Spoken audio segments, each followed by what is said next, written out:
sia santificato il tuo nome, venga il tuo regno, sia fatta la tua volontà, come in cielo così in terra. Dacci oggi il nostro pane quotidiano e rimetti a noi i nostri debiti, come noi rimettiamo i nostri debitori, e non ci indurre in tentazione, ma liberaci dal male. Amen.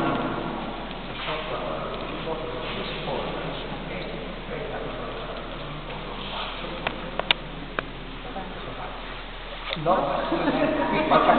bacia che lo marito. Sto dimenticando se facevo cantare.